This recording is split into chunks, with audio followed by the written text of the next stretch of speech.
नमस्कार दोस्तों, आप सभी का बहुत बहुत स्वागत है दयाल इंस्टीट्यूट में, जिसमें हम आज आपको एक ऐसे बच्चे से और उसके पेरेंट्स से मिलवाने जा रहे हैं जिनके घर में आम तौर पे पढ़ाई का कोई माहौल नहीं था। आम तौर पे जब हम ज़िंदगी में चारों तरफ देखते हैं तो ऐसे ऐसे एग्जाम्पल हमारे सामने होते हैं कि महेंद्र सिंह धोनी कैसी विपरीत परिस्थितियों से उठकर आगे आए हैं, सचिन तेंदुलकर कैसी विपरीत परिस्थितियों से उठकर आगे आए हैं, बिल गेट्स, जुकरबर्ग, ऐसे कितने ही एग्जाम्पल्स हमारे सामने हैं जिन्होंने अलग कंडीशन से उठकर खुद के लिए एक नया मुकाम हासिल किया है। लेकिन ऐसे कई सारे एग्जाम्पल हमारे सामने अपनी डेली लाइफ में आस पड़ोस के माहौल में भी होते हैं जिनको देखकर हम खुद को इंस्पायर कर सकते हैं, मोटिवेशन दे सकते हैं। ऐसा ही एक एग्जाम्पल आज हम आपके सामने रखने जा रहे हैं। एक बच्ची है जिसका नाम है चांद, जिसके घर पे अभी कोई पढ़ाई का माहौल ऐसा नहीं था। आम स्कूल से उसने 9th-10th क्लास पास की।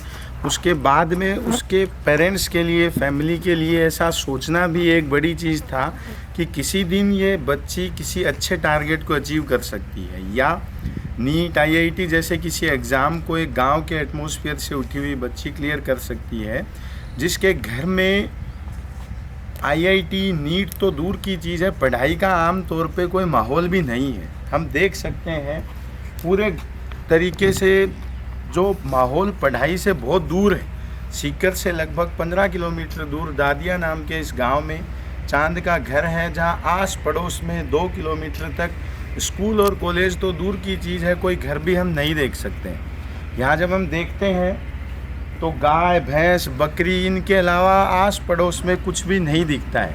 ऐसे माहौल से उठकर कैसे इस बच्ची ने, कैसे इसके पेरेंट्स ने, इसके दादाजी जो हम सब के लिए एक इंस्पिरेशन का सोर्स हो सकते हैं, कैसे इस बच्ची के लिए एक प्लेटफॉर्म खड़ा किया, कैसे उन्होंने रिवर्स कंडीशंस में भी अपनी बच्ची को फुल सपोर्ट दिया, कैसे उस हम आपको मिलवाते हैं इसके दादा ईश्वर सिंह शेखावत, जो सीकर नगर परिषद से रिटायर्ड हैं। इनके साथ में इनकी दादा दादी दोनों किस तरह अपनी इस बच्ची के लिए छोटी उम्र से सपने देखते थे, जिनको पूरा करने के लिए बच्ची ने, इसके पेरेंट्स ने, दादा दादी ने, सभी ने कैसे हार्डवर्क किया और कैसे उस सपने को हकीकत में बदला। इस बारे में हम मिलते हैं उसके दादा दादी से और इनकी पूरी हकीकत से आपको रूबरू करवाएंगे अपने अजय सर। आइए मिलते हैं अजय सर से। सर नमस्कार दोस्तों, आप सभी को दिवाली के इस पर्व की हार्दिक शुभकामनाएं। आज हम सब लोग बैठे हैं यहाँ पर, जो आपको दिखाई दे रहे हैं ये है चांद के दादाजी। दोस्तों, बहुत ऐसे बच्चे आपने देखे होंगे जिनके फैमिली में कोई डॉक्टर होगा, कोई टीचर होगा, जिनको फैमिली से ही ये चीज़ बेसिकली सीखने को मिलती है कि अपने को आगे चल के क्या करना है, किस तरह से अपने को कैरियर बनाना है। लेकिन जो सराउंडिंग और जो एनवायरनमेंट आपको यहाँ पे दिखाई दे रहा है इस ग्रामीण परिवेश में, जिसमें आपको इनके घर में कोई ऐसा गवर्नमेंट एम्प्लॉय नहीं था जो डॉक्टर हो या टीचर हो या जो बच्चों को अच्छा मार्गदर्शन दे सके, थी तो सिर्फ चांद के दादाजी की एक इच्छा कि मैं अपने बच्चों को वो मुकाम दे पाऊँ जो आज अपनी फैमिली में पीछे किसी को नहीं मिल पाया। इस इच्छा शक्ति के दम पर इन्होंने डिसीजन किया था कि मैं अपनी इस पोती को डॉक्टर बनाऊंगा। बड़े हौसले के साथ इन्होंने ये डिसीजन लिया था। इनके लिए चीज़ सोचना भी मुश्किल थी। जिस बैकग्राउंड से बिलोंग करते हैं, फैमिली में कोई फर्स्ट ग्रेड एम्प्लॉय नहीं था, कोई डॉक्टर नहीं था, लेकिन फिर भी इनकी इच्छा शक्ति थी कि किसी भी कीमत पर मेरे घर का कोई ना कोई स्टूडेंट, मेरे घर का कोई बच्चा इस मुकाम को ज़रूर हासिल करेगा। और आज ऊपर वाले ने इनकी जो इच्छा थी वो पूरी की है। थोड़ा भावुक जरूर महसूस कर रहे हैं, इनके लिए बड़ा भावुक पल है, क्योंकि आज इनके बच्चों को ये उपलब्धि मिली है। बड़ा गौरवान्वित महसूस कर रहे हैं और ये बच्चे के लिए बड़े गर्व के पल होते हैं, जिसके वजह से, जिस कारण से उन पेरेंट्स को ये खुशनुमा पल मिलते हैं। दोस्तों, वो बोलते हैं ना कि रख हौसला, वो मंजर भी आएगा, प्यासे के पास चल के समंदर भी आएगा, थक के ना बैठ मंजिल के राही, मंजिल भी मिलेगी और मिलने का मजा भी आएगा, मिलने का मजा भी आएगा। वैसा ही कुछ फील कर रहे हैं आज चांद के दादाजी। दोस्तों, चांद एक इस तरह की ग्रामीण परिवेश की लड़की थी जिसकी जो 10th क्लास तक की एजुकेशन थी वो बिल्कुल गांव के माहौल में हुई थी। बेसिकली आपने देखा होगा शहरों के बच्चे जिनको स्टैंडर्ड एजुकेशन मिलती है, इंग्लिश मीडियम स्कूल्स में पढ़ते हैं, उनका जो मेंटल डेवलपमेंट होता है वो एक इस तरह के अच्छे सराउंडिंग्स में होता है जिसके अंदर उनकी जो ग्रोथ होती है और उनकी जो मेंटल एबिलिटी होती है, जो एक्स्ट्रा स्किल्स होती है, वो काफ़ी डेवलप होती है। लेकिन जो चांद का बचपन मैंने देखा है यहाँ पर, जिस तरह से इसका बचपन गुजरा है, यहाँ पर कोई इस तरह की एक्स्ट्रा करिकुलम एक्टिविटीज़ नहीं होती थी। इसने अपना बचपन बिताया है, किस तरह से घर का काम करती थी, साथ साथ कभी ये जो आपको पीछे बकरियां दिखाई दे रही हैं इनके काम करना, भैंस के छोटे मोटे काम करना, खेतों में अपने दादा दादी का हाथ बटाना। बहुत से शहरी बच्चे ऐसे होते हैं जो पूरा दिन अपना पूरा फुल टाइम अपने स्टडी को देते हैं, लेकिन किस तरह से घर के काम को करते हुए, अपने फैमिली का हाथ बटाते हुए, अपने पेरेंट्स की हेल्प करते हुए अपने टारगेट को अचीव किया है, वो चांद ने ये प्रूव करके दिखाया है कि आप अपने पेरेंट्स की हेल्प करते हुए भी अपने टारगेट को हासिल कर सकते हैं। तो मैं चांद से पूछना चाहूँगा, बेटा कैसा फील कर रहे हो आप आज इस उपलब्धि के? एक स्टार्ट। मैं धन्यवाद करना चाहूँगी टीचर्स का और दयाल परिवार का कि और घर वालों का कि वो मेरे साथ खड़े रहे हर मुकाम पर। मैं कोशिश करती रही, वो भी मेरा साथ देते रहे। जब भी कभी कोई डाउट होता था या फिर कुछ भी होता था, वो आगे से आके हमें बताते थे कि ये डाउट ऐसे क्लियर करो। आपको हिंदी मीडियम से थे, आपको टीचर से पूछने में बेटा कभी हेजिटेशन वगैरह फील होता है, तो आपने किस तरह इस चीज़ को रिकवर किया? हेजिटेशन तो होती थी, फिर भी कोशिश करते थे, वो भी हमें आके बताते थे। हम थोड़ा बहुत डरते थे, लेकिन बाद में कोऑपरेट करने लग गए, वो भी हमारे साथ और हम भी उनके साथ कोऑपरेट करते थे और वो भी हमें अच्छा बताते थे। कभी कभी क्या कभी आपका जब स्कोर डाउन आता है तब आपका हौसला गिरता था कि नहीं हो पाएगा मेरे से? जैसे कट ऑफ आजकल इतनी हाई जा रही है, 610 नंबर अप्रोक्स कट ऑफ जाती है, आपका टेस्ट में स्कोर कभी 550 500 आता, तो किस तरह से आप अपने आप को बूस्टअप करते थे? जब कम नंबर आते थे तो ऐसे लगता था कि एक बार के लिए तो कि नहीं हो पाएगा, लेकिन कोचिंग वाले टीचर्स और घर वाले भी बोलते थे कि बेटा आगे कर सकते हो आप और करो, मतलब मोटिवेट करते थे हमेशा। ऐसे नहीं कि दूसरे से कंपटीशन करो, इंग्लिश मीडियम वाले हैं तो आप हिंदी मीडियम वाले हो, तो ऐसे नहीं कि आप उनके साथ कंपटीशन करो, अपना पीछे वाला जो स्कोर है उससे आप बेस्ट करने की ट्राई करो। क्योंकि मुझे जहाँ तक याद है कि मैंने आपको हमेशा यही चीज़ समझाई थी कि बेटा आप कभी अपने आप को दूसरों से कंपेयर ना करके खुद का जो पास्ट है उससे बेटर करने की ट्राई करो।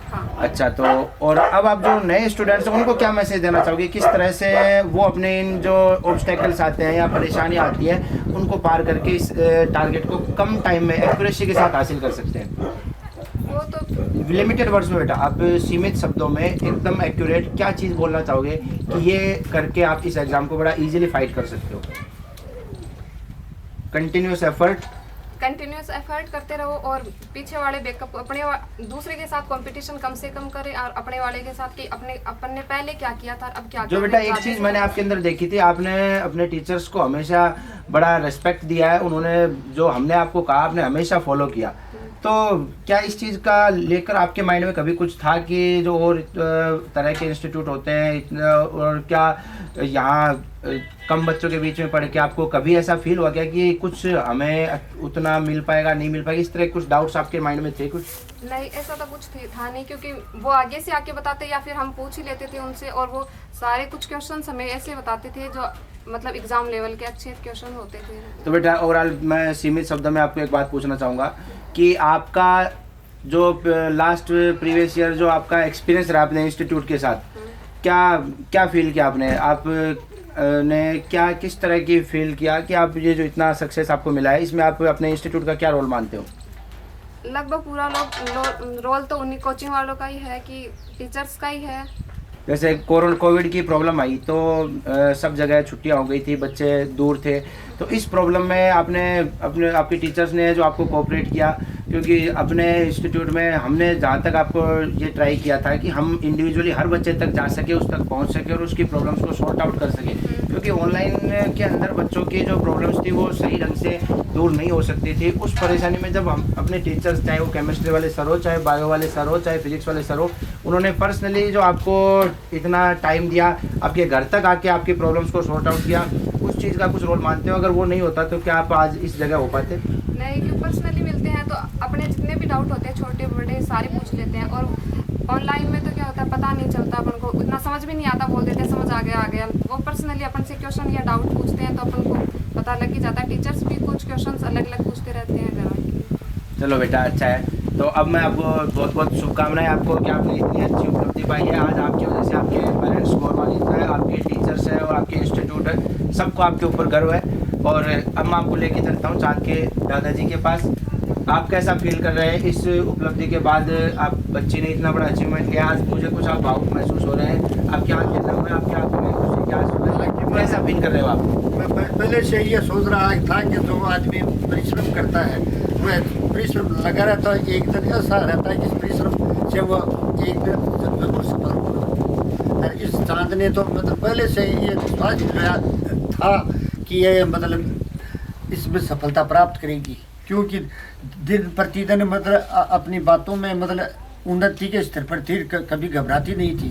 तो दादाजी एक चीज़ पूछना चाहूँगा, आपको लंबे समय से इंतजार था कि अपने परिवार में कोई बच्चा इस तरह की उपलब्धि हासिल करे? नहीं, पहले और नहीं आज था ये, पहले हमारे कोई नहीं था कि कोई बच्चा अपना ऐसे मतलब डॉक्टर या कोई बड़ी पदवी पर चले जाए, लेकिन इसको वहाँ भेजना और ऐसा वातावरण मिलने से ही इसका मतलब ध्येय बढ़ा है। अच्छा चलो ठीक है, एक चीज़ और, तो दादाजी अब मैं आपको लास्ट में इतना पूछना चाहूँगा कि इतने लंबे सालों से जो आपको इंतज़ार था कि कभी अपने घर में कोई बच्चा डॉक्टर हो और आज आपको वो उपलब्धि मिली है, कैसा फील कर रहे हो आप? ताई जी आपके अनुभव अपने परिवार किस को, तरह के रहे? हमारे को नहीं सभी को, इसकी माता पिता और माँ बापों को सबको ही ये खुशी हुई है कि मतलब ऐसी पहले नहीं थी, लेकिन दिन दिन प्रतिदिन दोनों के परिश्रम से ही, बच्ची और घर वालों के दोनों के परिश्रम से ही ये सफलता प्राप्त हुई। चलो दादाजी एक चीज़ और छोटी सी मैं आपसे बात करना चाहूँगा कि जब मैं आपके परिवार से जुड़ा था, मैंने अपने समाज के अंदर एक चीज़ देखी थी कि लड़कियों को पढ़ाने के लिए शहर भेजना, उनके ऊपर इस तरह का वो करना